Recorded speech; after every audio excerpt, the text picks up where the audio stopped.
Hello, welcome back to Herbie Jet's Garage, where today I'll be showing you my ratty 1974 Sno Jet Thunder Jet.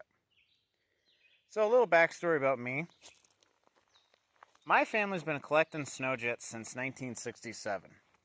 So, as you imagine, being heavily influenced by them, I'm a big-time Sno Jet guy. And the kingpin to any Sno Jet collection is a 72 Thunder Jet. Well, they are extremely collectible and hard to find. They only made about 400 of them in 1972. So I figured with my budget and my limited resources, I couldn't even entertain the fact of like storing one, to keep it nice.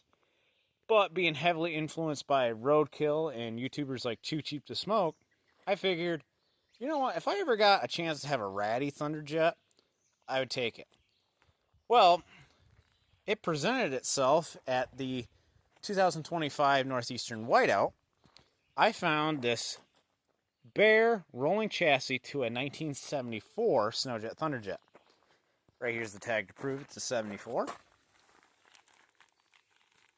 As you can see, manufactured November of 1973. And like I said, it was a bare rolling chassis. To give you an idea how stripped this thing was, it was sitting on a set of fender stands. It was that light. The only thing it had going for it was the original gas tank was still there. And the track and suspension was still in it. And this is what I find pretty cool.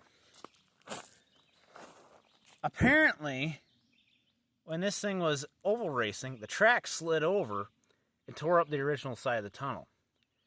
Well, they must have said hell with it, patched it up and said, let's go grass dragging. So they put in this kit. I'll insert a picture of it now if I can find it. This grass dragging kit for a Thunder Jet, and mounted this, what looks to be a homemade shock, but it's actually part of the kit. They actually mounted it wrong. It's supposed to be on the inside of the tunnel, not poking through the tunnel like the way they did. But I just find that extremely cool, so I thought, what better chassis to start with for a rat rod than this? There's clearly a cool story going on here. And I wanted to leave it the way it was. And also, because of all the modifications that have been done to it, nobody who would restore one of these sleds would look to this chassis to restore. So I figured it's perfect. So I dragged it home, and the first thing I did is I contacted my buddy Eric, who restores Thunder Jets, and he told me, well, I got the perfect thing for you. He had a set of original 72 650 glass. When he was restoring his 650 a couple years ago, he had the original glass to it, and as you can see, it was very rudely repaired. And since he was doing a 10 out of a 10 restoration on his sled, he did not want to repair that. He just said, screw it, I'll get repop glass for it. So he got repop glass and just threw this on the shelf. Well, when I decided I'm building a rat rod, he said this would be perfect for you. He gave me a hell of a good deal on the glass. I can't thank him enough for it because it is just perfect for this sled. I get the 72 look, and it's not so nice that the Sno Jet community is going to yell at me. Now, at this point, I decided it would be really cool if I could have this thing ready for the rat rod class in the Thousand Island Snowmobile Rally. Well, that was roughly 2 months away from when I bought the sled, so please forgive me for about the stuff that we had to butcher to get it done in time. 2 months seems like a long time to put a sled together until you realize a lot of the correct parts for the sled are extremely hard to find and extremely pricey. So, please forgive me, but this is what we had to do. The skis are a set off of a 78 Yamaha Exciter, and they really don't fit. I had to put a spacer in there, if you can see it, to get them to fit, but they look so right. They have the good ratty patina look to them, and they're just perfect.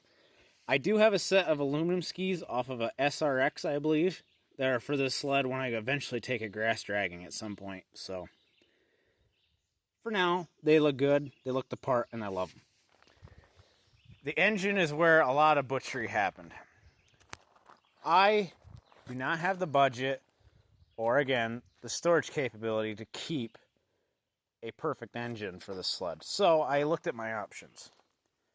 Well, I discovered that in 1972 only, if you got a 292 or a 340, right out of the crate, they were fanners, meaning they had the fan shroud and the whole cover over it.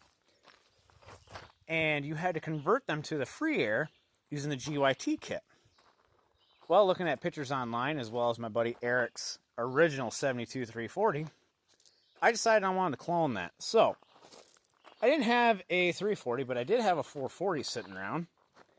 Plopped it in here. I found a set of GYT/SR cylinder heads. Plopped them on there. I did have to trim the hood, like the factory 72 340s, because they did not have enough space for the blower housing.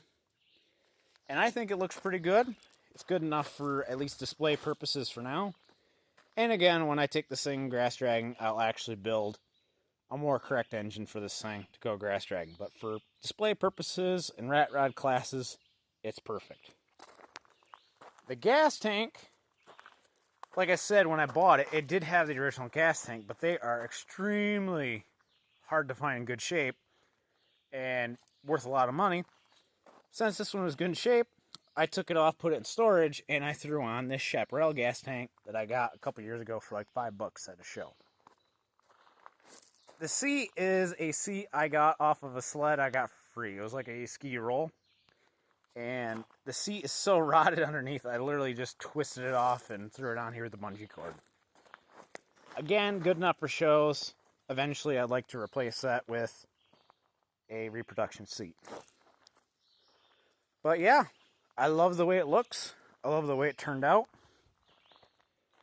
And the sad thing is, we busted our asses to get this thing ready for the Thousand Islands show.